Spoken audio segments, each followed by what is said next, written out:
இப்போ நம்ம பார்க்க போகிறது ஆம்வேவோட டிஷ் ட்ராப்ஸ். டிஷ் ட்ராப்ஸ்ன்றது ஒன்றும் இல்லை, பாத்திரம் விளக்கிறதுக்கான லிக்விட். இப்போ பார்த்தீங்கன்னா எல்லா ஆம்வே ப்ராடக்ட்ஸ் மாதிரியும் இதுவும் கான்சன்ட்ரேட்டடாக இருக்கும். அண்ட் இது வந்து 1.33 லிட்டர் பேக். நார்மலாக அது வர்றது 500 ml பேக் ஆர் 1 லிட்டர் பேக்கில் நமக்கு கிடைக்கும். இதில் பார்த்தீங்கன்னா பயோக்வெஸ்ட் ஃபார்முலா. பயோக்வெஸ்ட்னா என்ன அப்படின்னா பயோடிகிரேடபிள்.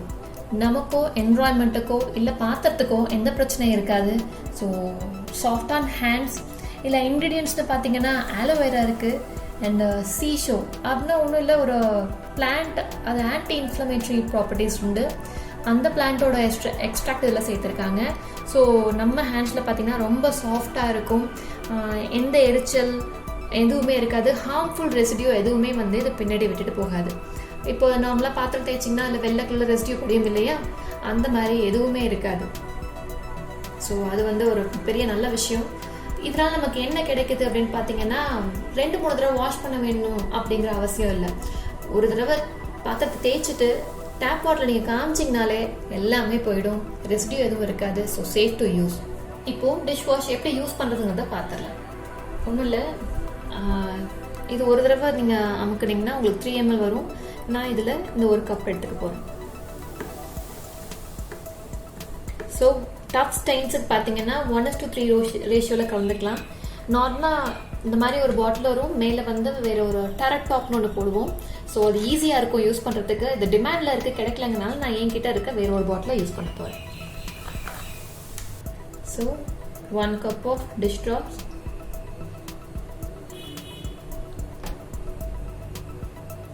இது கான்சன்ட்ரேட்டட் ஃபார்மில் இருக்கிறதுனால நம்ம 1:3 கலந்து தான் யூஸ் பண்ணணும், ஈவன் ஃபார் டஃப் ஸ்டெயின்ஸ். சரி, கான்சன்ட்ரேட்டடாக இருக்கே, கையில் எதுவும் அஃபெக்ட் பண்ணுமானா அதெல்லாம் எதுவும் கிடையாது. இதில் பாஸ்பேட், குளோரைட்ஸ் எதுவும் கிடையாது. நேச்சுரல் இன்க்ரீடியன்ட்ஸ் இருக்கிறதுனால கைக்கு எந்த விதமான பாதிப்பும் இருக்காது. 2 and 3. இப்போ ஒரு 1 லிட்டர் டிஷ் ட்ராப்ஸ் பார்த்தீங்கன்னா நமக்கு 8 பாட்டில்ஸ் ஆஃப் 500 ml பாட்டில்ஸ் வந்து 8 பாட்டில்ஸ் நம்மளால மேக் பண்ண முடியும். ஸோ நார்மலாக நம்ம வெளில கடையில் வாங்குறோம் இல்லையா, அது எல்லாமே இப்படி டைல்யூட் பண்ணது தான். ஸோ இதில் நிறைய ஃபோம் வரும், நான் கலந்துக்கிட்டேன். இப்போ என்ன பண்ண போறேன்னா, ஒரு வாஷ்க்கு பார்த்தீங்கன்னா நார்மலாக 20 ml of this diluted liquid போதுமானதாக இருக்கும். ஸோ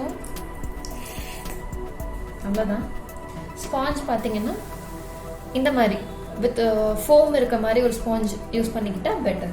தண்ணியில் நினச்சிட்டு சுத்தமாக புழிஞ்சிருங்க. இதில்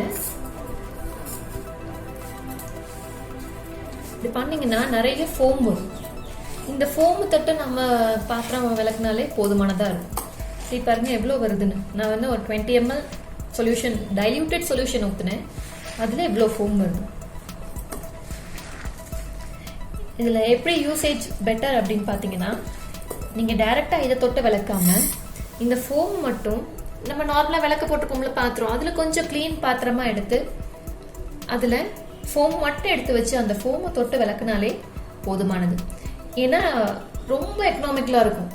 இது தெரியாமல் டைரெக்டாக இதில் தொட்டு விளக்கிட்டு இருந்தோம்னா ஸ்பாஞ்சில் பார்த்தீங்கன்னா சாப்பாடு பார்ட்டிகல்ஸ் ஒட்டிக்கும் அண்ட் அழுக்கு வரும். அதை திருப்பி நம்ம இது உள்ளே போட்டு டிப் பண்ணோம்னா இது உங்களுக்கு வந்து அழுக்காயிடும். அப்போ அந்த ஃபோமிங் ஆக்ஷன் இருக்காது. ஸோ நமக்கு ஒரு எஃபெக்டிவாக க்ளீன் பண்ண மாதிரி இருக்காது. ஸோ நம்ம இதில் ஃபோம் மட்டும் க்ரியேட் பண்ணிக்கிட்டு அந்த ஃபோமை தனியாக எடுத்து வச்சுட்டு யூஸ் பண்ணும்போது ரொம்ப எஃபெக்டிவாக இருக்கும். பாத்திரம் பலன்னு இருக்கும். சரி, இப்போ வெறும் ஃபோம் மட்டும் எடுத்து வச்சுருக்கேன். இது வந்து டஃப் ஸ்டெயின்ஸ் அண்ட் கிரீஸ் வந்து கட் பண்ணணும்னு சொல்லியிருக்கேன் நான். ஒன்றும் இல்லை, animal fat, vegetable fat, dairy fat எல்லாமே வந்து க்ளீன் பண்ணும் ஈஸியாக.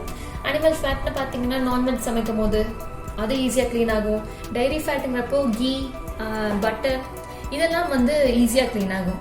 அண்ட் வெஜிடபிள் ஃபேட்னு பார்த்தீங்கன்னா ஆயில்ஸ் நம்ம ரொம்ப கஷ்டமாக இருக்கும் இல்லையா நார்மலாக ஒரு பாத்திரத்துலேருந்து எடுக்கிறதுக்கு, அதெல்லாம் இல்லாமல் இது ரொம்ப ஈஸியாக இருக்கும். இப்போ பார்த்தீங்கன்னா நான் ஆயில் ஸ்டெயின்லாம் ஈஸியாக போகும்னு சொன்னேன் இல்லையா, ஒன்றும் இல்லை, ஒரு ஸ்டெயின்லெஸ் ஸ்டீல் ஸ்பூன் எடுத்துக்கிறேன், அதில் கொஞ்சம் கோகோனட் ஆயில் விட்டுக்கிறேன்.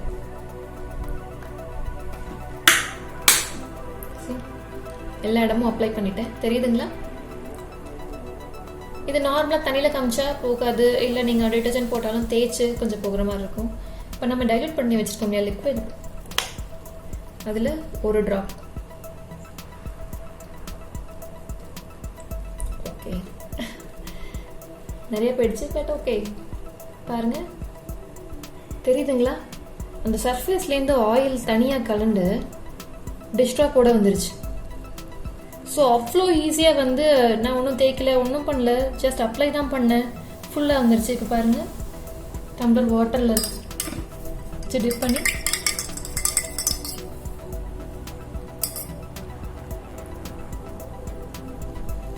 அவ்வளோதான், க்ளீன் ஆயிடுச்சுங்களா?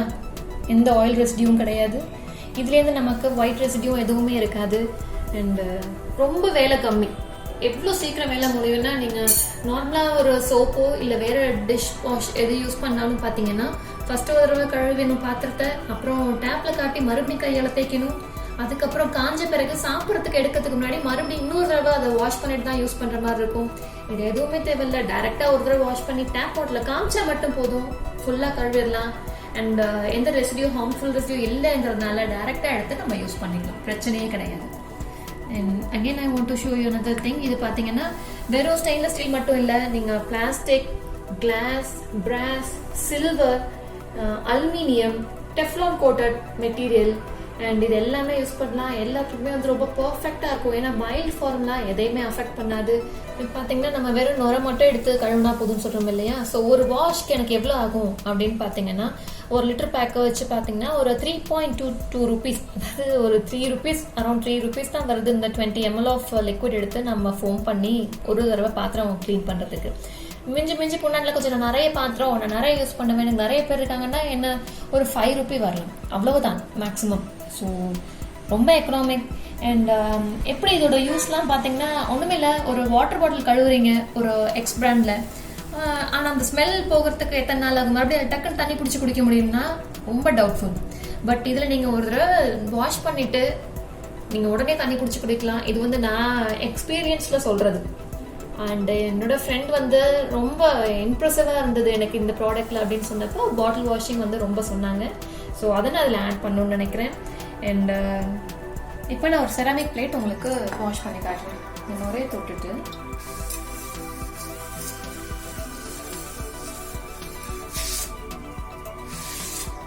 அவ்வளோதான். ஸோ இது செராமிக்ஸில் யூஸ் பண்ணலாம், கிளாஸில் யூஸ் பண்ணலாம். கிளாஸ்லலாம் பார்த்தீங்கன்னா ரொம்ப எக்ஸலண்ட்டாக இருக்கும் ரிசல்ட்டு. அண்ட் நான் என்ன பண்ணுவேன்னா ஜுவல்லரி வாஷ் பண்ணுவேன். கல் வச்ச ஜுவல்லரி மட்டும் வாஷ் பண்ண வேணாம்பாங்க, ஏன்னா அந்த ஒருவேளை க்ளூ வச்சு ஸ்டிக் பண்ணியிருந்தாங்கன்னா அதை டிசால்வ் பண்ணிவிடும். ஸோ அது மட்டும் யூஸ் பண்ண வேணாம். மற்றபடி நார்மல் ஜுவல்லரி எல்லாமே தாராளமாக நம்ம யூஸ் பண்ணலாம்.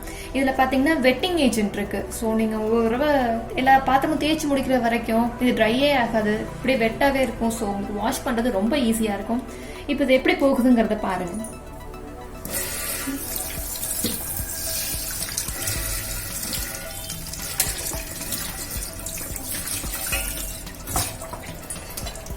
That's it. நான் ஒன்றும் ரொம்ப கஷ்டமே படலை. ஒரு தடவை வாஷ் பண்ணேன் அண்ட் தண்ணியில் காட்டினேன், அவ்வளோதான். ரெசிடியூ எதுவுமே இருக்காது. ஸோ சுத்தமாக க்ளீனாக இருக்கும் உங்களுக்கு.